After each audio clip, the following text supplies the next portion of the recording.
Anytime an artist pops up in the mainstream out of nowhere, people just immediately start calling them an industry plant. And yeah, maybe I was a part of this problem like 5 years ago, but shut up, we're not talking about me. Today we are talking about Ian, who is a rapper being called a plant, which is funny because one scroll on his Spotify and you can see he has been dropping music consistently for years. However, since recently he was seen in the studio with Quavo, co-signed by Lil Yachty on Kai Cenat's live stream, dropped a Lyrical Lemonade music video, and even getting followed by Drake on Instagram has people wondering why the seemingly normal white boy has the most motion out of anyone in the underground right now. Well, today I'm gonna tell you why. First and foremost, the music. Yes, I know it's crazy, but believe it or not, music is typically the reason why any artist blows up, but some of you need to be reminded of that. Ian's music can be simplified to having the modern day SoundCloud sound while sporting classic 2000s trap beats. His flow, ad-libs, and vocal mix feels right in line with his peers who represent the modern SoundCloud scene. Like, you famous, boy, really don't make much difference. I really don't pay much mind. End of the day, I'm the man still. I'm finna take what's mine. Hell no, I don't need y'all here. While his beats feel nostalgic to rap fans who are now in their 20s and 30s who were listening to Gucci Mane, Waka Flocka, and Chief Keef over a decade ago. However, Ian didn't always have this sound. In fact, he actually just started using these beats. Because if you listen to his music from 2 years ago, it's safe to assume people would have just called him a Yeat clone. Little badass hoe with a booty got mad cause I wasn't in shit. With a boot on the mall, like, bro, shoot a K in broad day.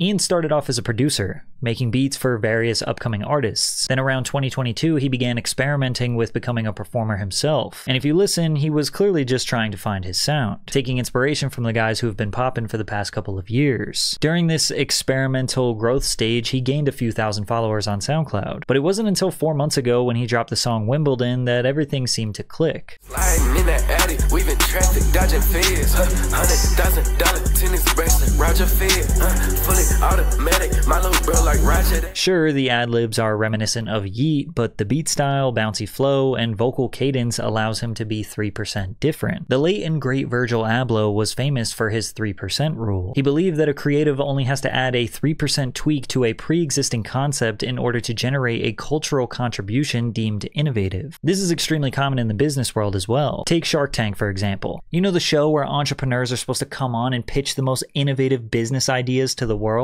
Guess what the most successful product in Shark Tank history is? Scrub Daddy.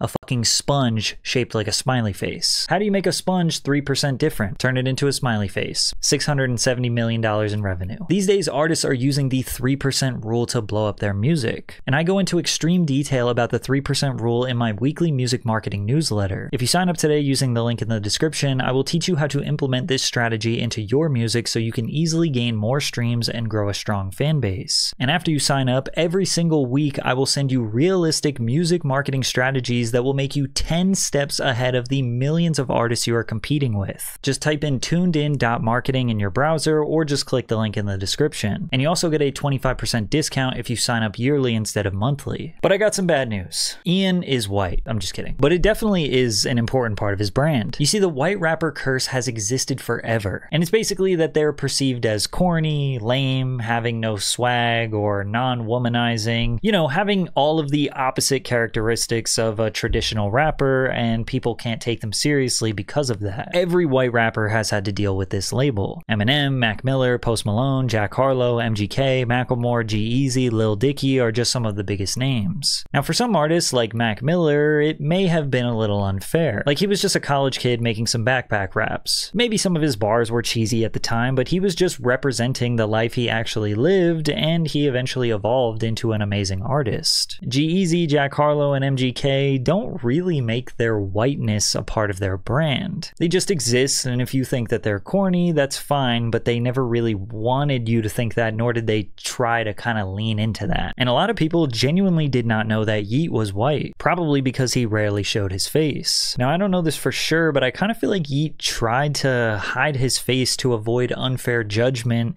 and be labeled a corny white rapper before he could get the chance for people to like his music. But artists like Lil Dicky and Macklemore kind kind of deserve the corny label that's been applied to them. They made their brand about the irony that they're a white guy in a predominantly black industry. Macklemore's "damn, that's a cold ass honky" line in Thrift Shop comes to mind, which kind of feeds the assumption that a white guy can't dress or have swag and is low-key desiring the approval of non-white people. Lil Dicky's whole brand was about how he was a white Jewish guy who is going to take over the rap game, but he's insecure, not confident with women, frugal, nerdy, no swag, along with tying in comedy into his raps so you can never really tell how serious he truly is. And with all that being said, Ian is low-key doing the corny white rapper trope harder than any other white rapper I've seen do in a while, but it's working for him. I mean, firstly, his name.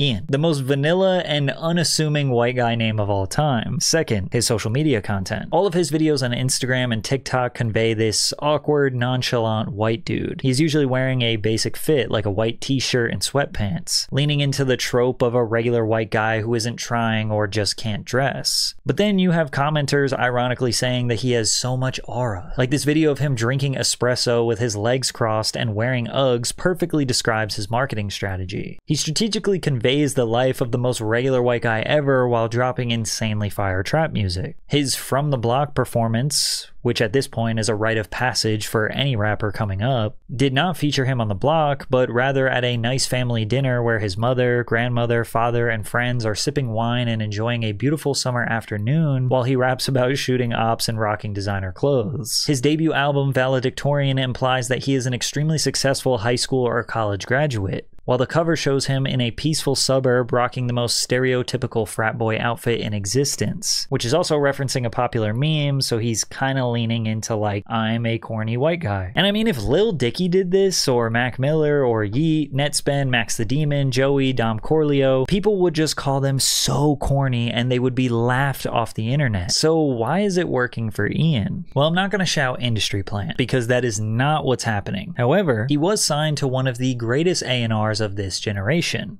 Boo. Akon's brother Boo has a subdivision of Columbia Records called Boo Vision. Boo is most famous for being Kanye West's manager for a number of years. Boo was also the first to discover T-Pain in 2005. He then signed Jeremiah and helped launch his biggest hit, Birthday Sex. He also had a hand in developing Lady Gaga and Rihanna. Boo has every connection in the music industry that one might need. So yeah, maybe Lyrical Lemonade genuinely wanted to work with Ian. Or maybe the label paid thousands of dollars for the video. Maybe Drake genuinely discovered Ian on social media through him going viral and then decided to follow him. Or maybe Boo texted Drake and said, "Hey, check this kid out I just signed. He's fire." Maybe Quavo actually wanted to link up with the underground's next hottest new artist to show love. Or maybe Boo and the label made the connection and then paid for the feature. But this is just extremely normal industry behavior. Ian created buzz on his own through SoundCloud and TikTok. Then a legendary A&R found him, believed in him, and signed him. And now they're using their connections and six-figure budgets to pay for features, press, promotion, and visuals. And there's really nothing dark or mysterious there. It's just how it works. If you get signed by a label and they actually believe in you and you actually have your own work ethic and built some buzz and created your own fan base on your own, that's kind of just a recipe for success. Because then the only thing you have to do from there